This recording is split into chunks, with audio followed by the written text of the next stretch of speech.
Hi, I'm Joni Patry, and welcome to my YouTube channel.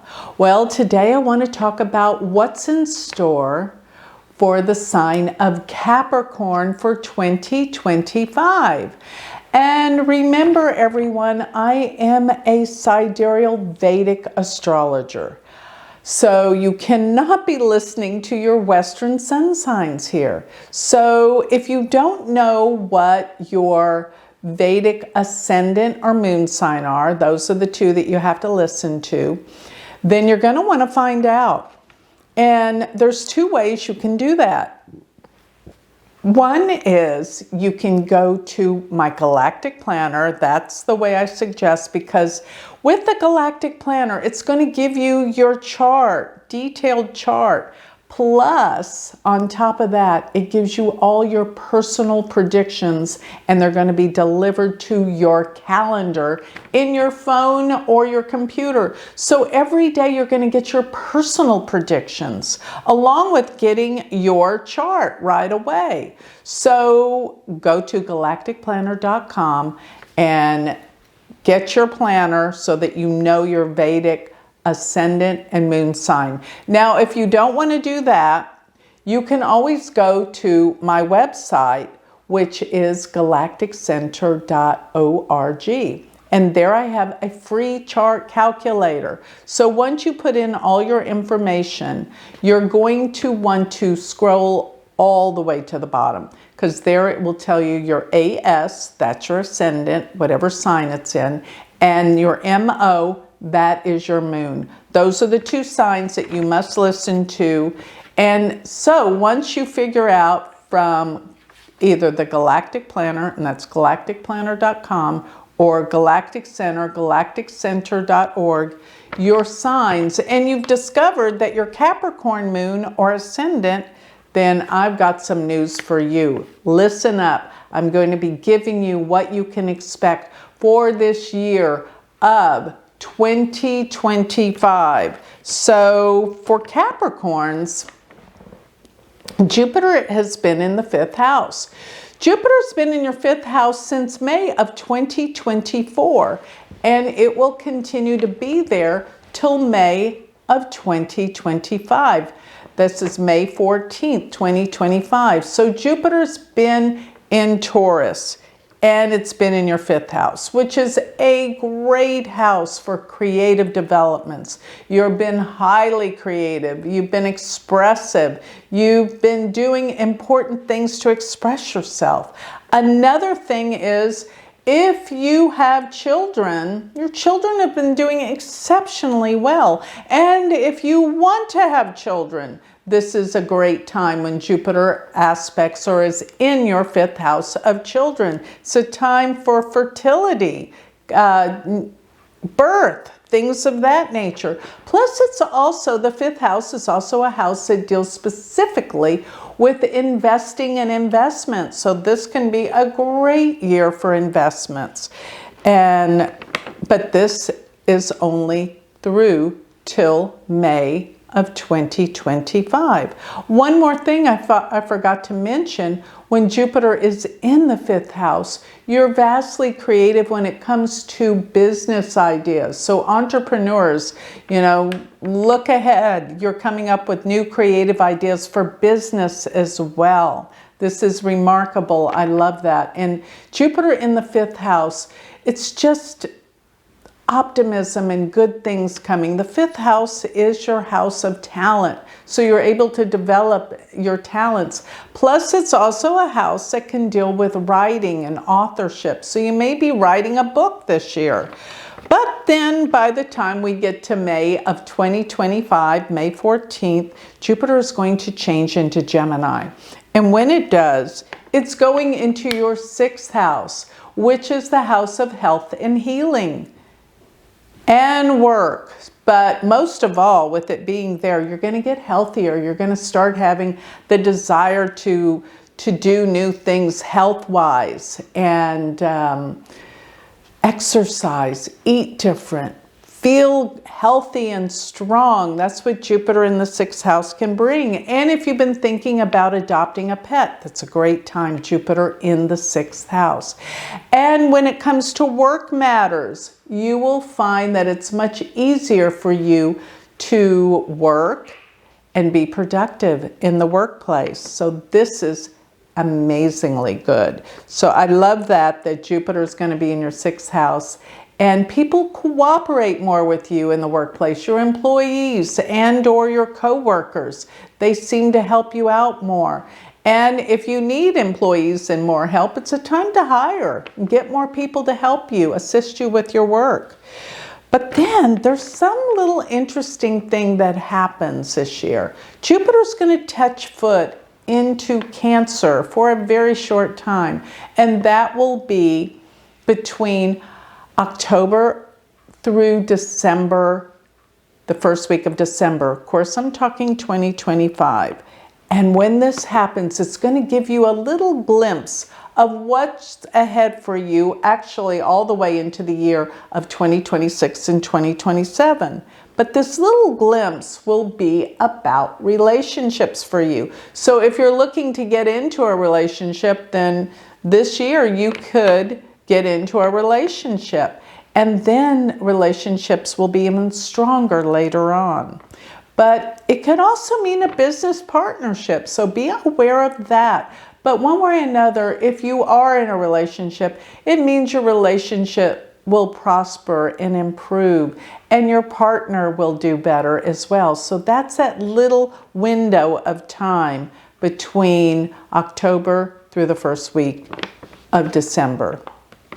So next we have Saturn. Saturn has been in your 2nd house, and that's been there for the last couple of years. That's not a lot of fun, to be honest. So the 2nd house deals with money. Now, that doesn't mean you're not making money, because Saturn there will bring you money, but it's through hard work and diligence and a lot of patience. So that's what I see with Saturn in your 2nd house. But the problem with Saturn in the 2nd house, it's kind of caused you to be a little bit estranged from your family somewhat. I don't know if this is a family of origin or your immediate family, but just something where you're not as close.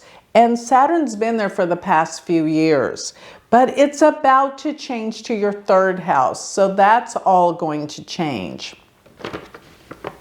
And Saturn being in your 3rd house will bring more of a distance, or just feeling not as connected with siblings. So Saturn in the 3rd will cause a distance or detachment from siblings, if I could say that.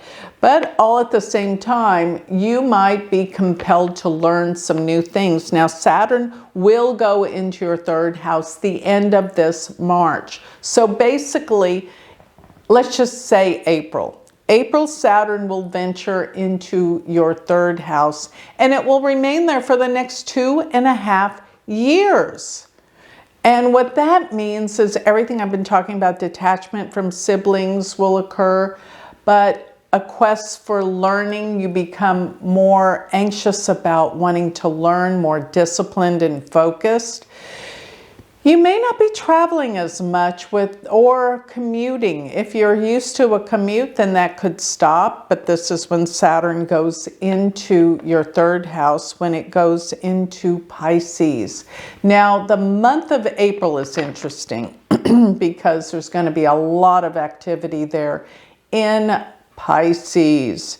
And so that's going to be your 3rd house. So you might find that communications open up. You might find that you're doing more social media, big time, lots of information, and even writing. Lots and lots of writing. Information going in, coming out. You're connecting to more people through your communications. Yes, and a new learning. This is going to be a really interesting time. You probably will go on a trip. Yes, so that's going to be around April. Now, also, another thing with Saturn coming together with Neptune in your 3rd house, this will be June through August. And this would mean there's something about, if you have any siblings, that there's some information that may be revealed about them that you didn't know. Or there's something that you will become aware of. The illusion will be lifted and you will see things for what they really are, being more realistic, more in tune with reality. Okay, so you guys caught me, and I want to thank everyone for finding where I got Rahu and Ketu for the year of 2024 through 2026 wrong, because I flip-flopped them.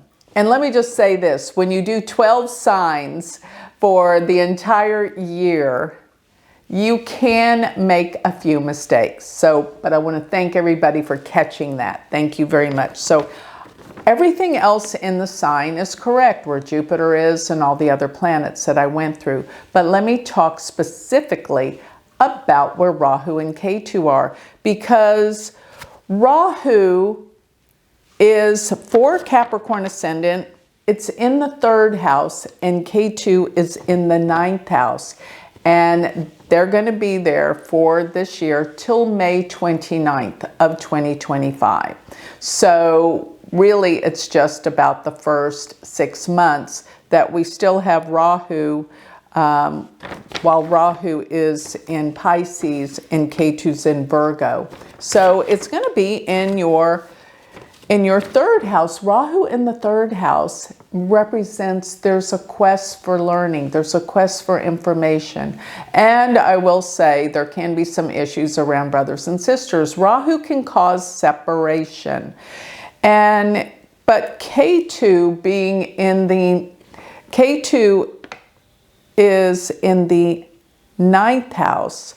And this is the house that can represent the father. So you're going to find that there's going to be issues around dad, father.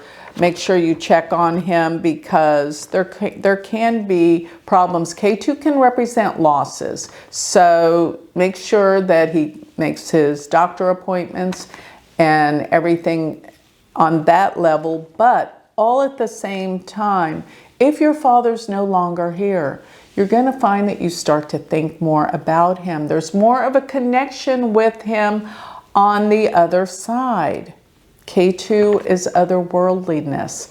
Now, the other thing about this particular pattern is that the 9th house deals with spirituality and truth. And when Ketu is there, you can't get enough. You want to learn more and more and more about the spiritual truth. Now, this takes place all the way through May 29th. But on May 29th, 2025, the nodal axes will shift signs. So we're going to have where Rahu is going to go into Aquarius and Ketu goes into Leo, which means Rahu's going to go into your 2nd house and Ketu will go into your 8th house.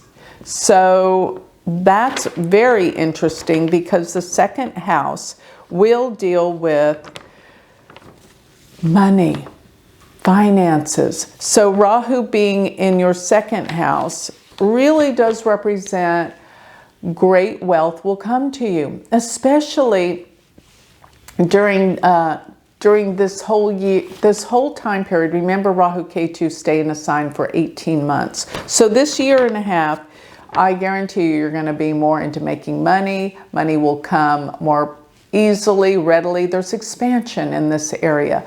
But the 2nd house also deals with family.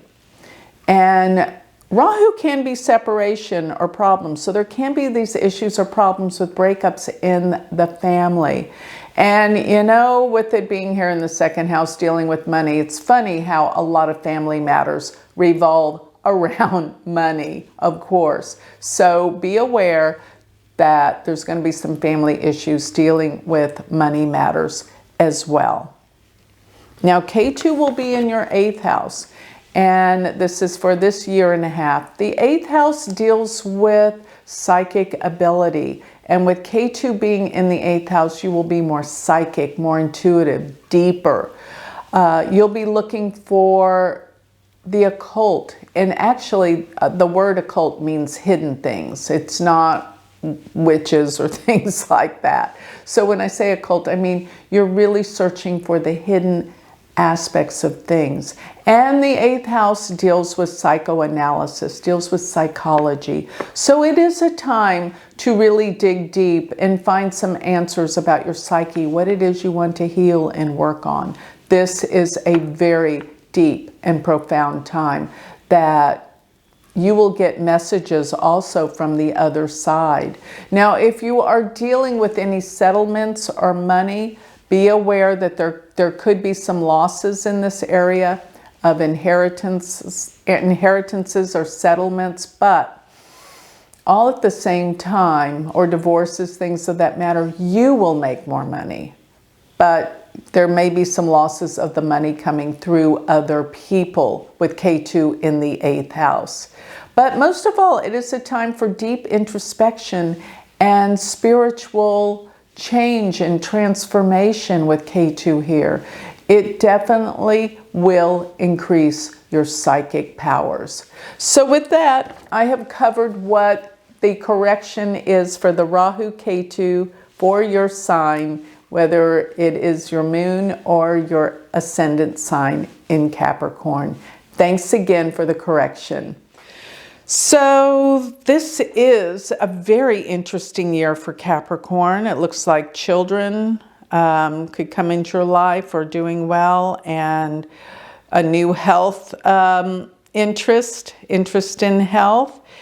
Could find out something interesting about a sibling, but most of all, it can be a time of money and settlements coming to you, deep research and vast understanding and transformational change within your life. So if this has prompted a desire to know more, go to my Galactic Planner. Try it out for a month. You will love it. Go to galacticplanner.com. Thank you.